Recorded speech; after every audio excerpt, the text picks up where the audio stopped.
Assalamualaikum sahabat Quran. Assalamualaikum sahabat Quran. Ini kepotong nggak ya wajahnya? Alhamdulillah sahabat Quran dimanapun berada. Senang sekali hari ini saya bertemu lagi dengan sahabat Quran yang semoga dimudahkan segala urusannya dan semoga diberkahkan segala usahanya juga ya, disehatkan juga seluruh keluarganya. Dan terima kasih banyak yang sudah selalu setia dengan Kak Tia Fadila, dan terima kasih banyak atas like, share, dan komennya. Terima kasih banyak.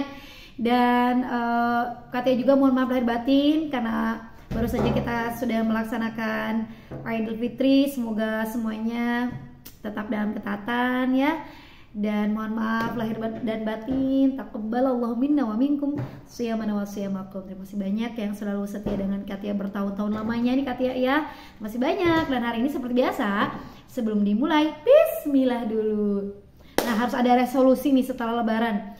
Resolusinya apa ya? Mau tahu ya? Mau tahu banget. Insya Allah nanti Katia mau ada pelatihan VGA tuh kan, yang udah nanya-nanya dari mulai ibu rumah tangga, bapak rumah tangga, dari mulai bu guru, pak guru, semuanya nanyain gimana caranya bisa menggunakan metode VGA, gimana caranya VGA bisa dipakai di sekolah kami, di rumah tahfiz kami, di lembaga kami, pokoknya banyak banget. Makanya tungguin, pantengin, dan nanti ketika dibuka Katia hanya buka untuk termin pertama tuh hanya sedikit saja, nggak bisa banyak-banyak karena VGA itu banyak sekali yang nanya sampai ribuan ya, apalagi yang komen-komen dari tahun kapan tuh ribuan. Jadi Katia cuma untuk yang metode VGA-nya hanya sedikit yang nanti akan Katia latih gitu ya. Jadi sedikit dulu ya, nggak bisa langsung banyak-banyak karena Katia pengen goal materinya, ilmunya, prakteknya gitu ya, bisa dimanfaatkan. Oke, Katia mau ngapain hari ini? Nah, Katia mau bahas tentang hal-hal apa sih yang perlu kita tanamkan kepada anak-anak sejak dini. Apa saja yang perlu kita tanamkan untuk anak-anak, kepada anak-anak usia dini. Tentu saja anak-anak kecil, pokoknya anak-anak bisa dari anak-anak SD sampai anak-anak balita, pokoknya sejak dini, dimana usia dini kan dari usia 8 tahun ke bawah ya. Tapi tidak menutup kemungkinan untuk tidak terlambat untuk melatih, menanamkan hal-hal yang kita perlu tanamkan pada anak kelas umur 9 tahun dan 10 tahun gitu ya. Oke, apa saja yang perlu tanamkan? Yang pertama itu adalah tolong gitu ya Bu Guru, Pak Guru, semuanya, mau di sekolah, taman Quran, mau di rumah Quran, lembaga tahfiz dan sebagainya, selain kita mengajarkan tahsin dan tahfiz, juga harus tanamkan pada anak-anak. Dan juga untuk ibu-ibu di rumah ini yang belum mensekolahkan anaknya ke PAUD, TK ataupun ke rumah tahfiz dan sebagainya, tolong yang pertama yang harus tanamkan pada anak adalah kenali Tuhannya dengan sebaik mungkin.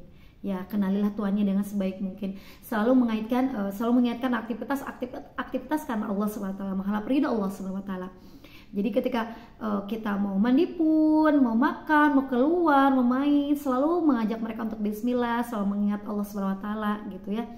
Jadi mereka harus mengenali Tuhannya, tidak hanya sekedar puasa, sholat gitu ya, puasa, sholat, sedekah gitu, tapi semua aktivitas yang ada dalam diri kita, dari mulai bangun tidur dan Allah tidurkan kembali, bangunkan kembali, itu karena Allah SWT.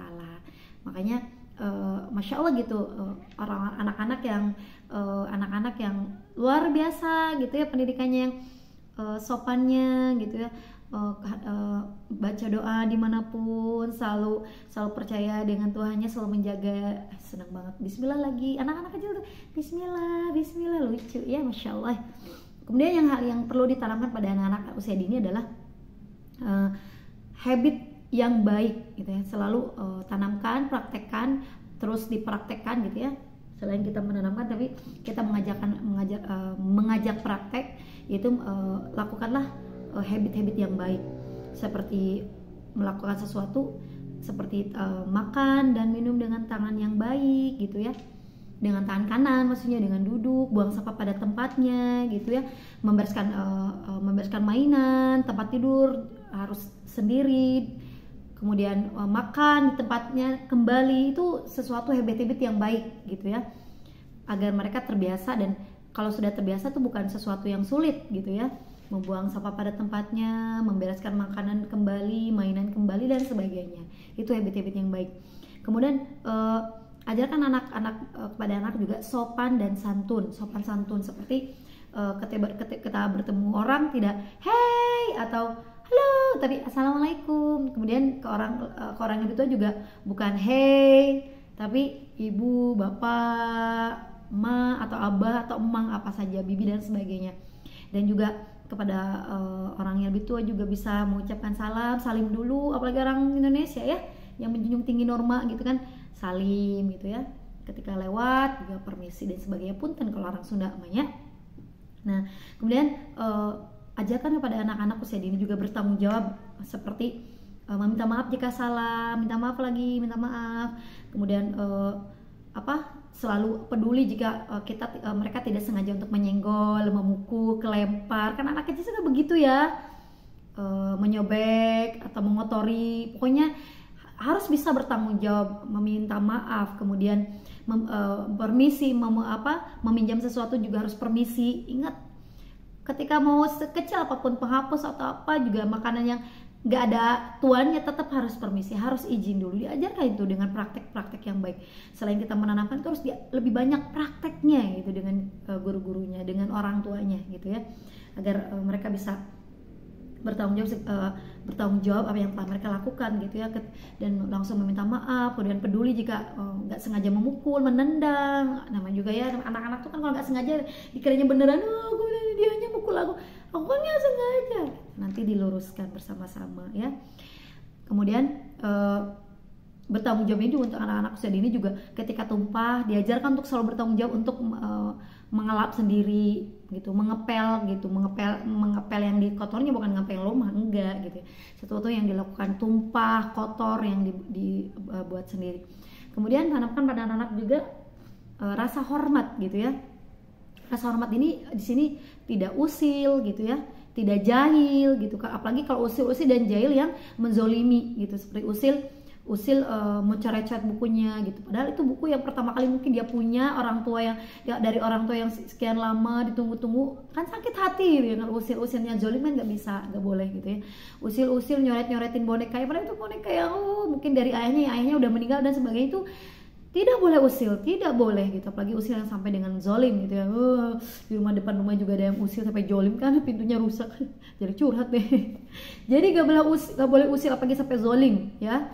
Anak-anak kadang sangat tidak bisa membedakan antara usil dengan lucu, usia mereka dengan usil yang zolim. Itu harus hati-hati, makanya nggak usah usil ya, tidak perlu usil ya.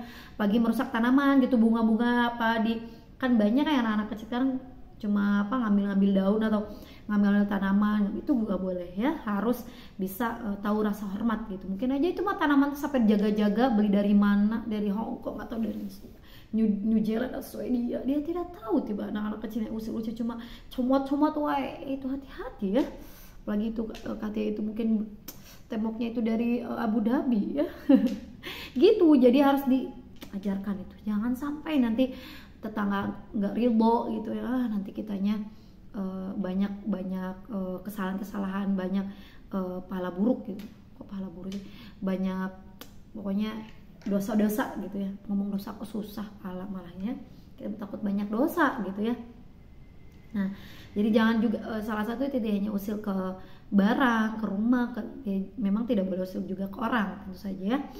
Kemudian ajarkan juga yang terakhir, selalu respect, selalu peduli. Makanya ketika ada anak-anak yang nggak sekolah itu karena sakit dan sebagainya, ajarkan untuk berdoa bareng-bareng pada saat absen atau pembukaan. Hari ini Nina nggak masuk sekolah karena sakit, kita doain bareng-bareng yuk. Itu selalu itu mengajarkan juga rasa respect ya, rasa peduli, empati gitu ya. Jadi hari ini Nina nggak sekolah, kita doakan ya, semoga teman-teman semoga cepat sembuh. Jangan lupa ya Allah sembuhkan, bareng-bareng ya Allah sembuhkan. Jadi itu juga bisa 2 poin antara mereka diajarkan rasa respect dan juga belajar mengenai Tuhannya, bahwa Allah yang bisa menyembuhkan gitu ya. Allah yang menyembuhkan mereka, Allah yang mensukseskan mereka.